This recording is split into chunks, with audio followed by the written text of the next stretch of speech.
Hi, this is Scott Allen, and in this module we'll look at cascading and inheritance with CSS. The C in CSS stands for cascading, so this is a very important topic to learn, and this is the module where we will find out how the web browser uses cascading and inheritance rules to set the properties of HTML elements. When working with CSS, it's important to understand how these rules will affect the presentation of your content. As an example, let's look at the following 3 style rules. You might remember some of these selectors from the introductory module that started this course.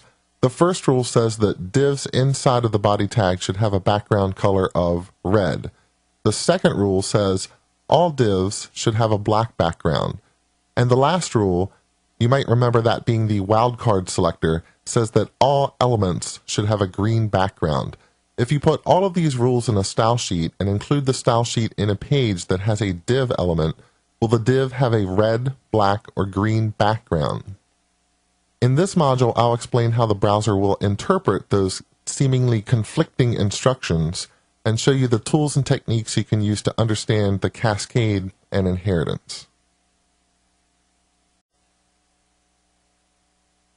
To understand the cascade is to understand what styles a web browser will apply to HTML elements, because styles can come from multiple sources. Let's take the example of a web page called default.html. One set of styles can be applied by the author, that is you, the person who is creating the web page.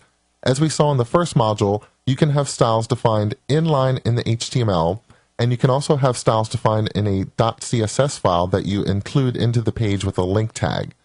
You can have multiple link tags inside of that page to include multiple CSS files, and there's nothing to prevent you from using a combination of link tags and embedded styles. I'll also show you an example of how a CSS file can import rules using the @import rule. So just the styles that you author can come from a variety of sources, but there is also 2 sets of styles included implicitly into every web page. One set of implicit rules comes from the user's style sheet. Most modern web browsers will allow a user to create their own style sheet that the browser will apply to every web page that they view. User style sheets primarily exist to improve the accessibility of the web. For example, I can define my own user style sheet to increase the font size of every page I visit, and that would make the pages easier to read for me. Or I can define colors that make it easier for me to see the content of a website. I'll show you where you can apply a user style sheet in Internet Explorer and Chrome. Another set of implicit rules comes from the browser itself. We call this set of rules the default style sheet. You'll also see these styles referred to as the user agent styles, because in the CSS specifications, a web browser is called a user agent. These default rules tell the browser the default colors and fonts to use when there are no other style rules in effect. The CSS cascade assigns a weight to each style rule, and when several rules could apply to a single element, the rule with the greatest weight will take precedence. The user styles have more weight or more importance than the default styles, so the user style can effectively override the default styles defined by the browser. Author styles have more importance than user styles, so the styles that you define in your style sheets effectively override anything provided by the browser or by the user. Although there is an exception I can show you in a demonstration, which is one of the easiest ways to understand the cascade. Let's look at a simple web page. It's basically the same web page that we were looking at in the introductory module. It has a couple headings, a couple divs, a couple paragraphs inside. It also links to a style sheet called styles.css, but currently styles.css is empty, so we're not applying any author styles to this document. And right now the page renders like this, and you might look at that and say, well, who determines that the background is white, and that hyperlink should be underlined, and that heading 1 should be this much bigger than heading 2? Those are all settings that are in place because of the user agent style sheet. That's the default display that Internet Explorer gives you. If you ever wanted to see what the settings are in a user agent style sheet, you can generally find those on the internet somewhere. For instance, for Internet Explorer, there's a website called iecss.com, and this lists all of the Internet Explorer user agent style sheets for IE6 through IE9.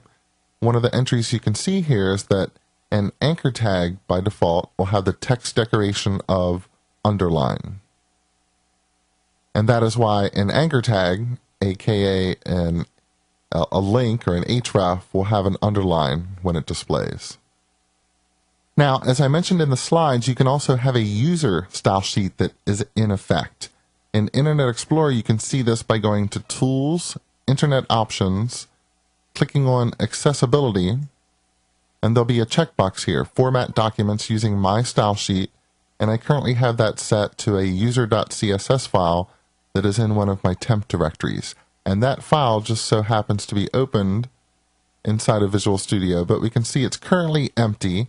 Let's try to do something interesting with it. Let me say that for all the text in the body of this document, the font size should be 150%.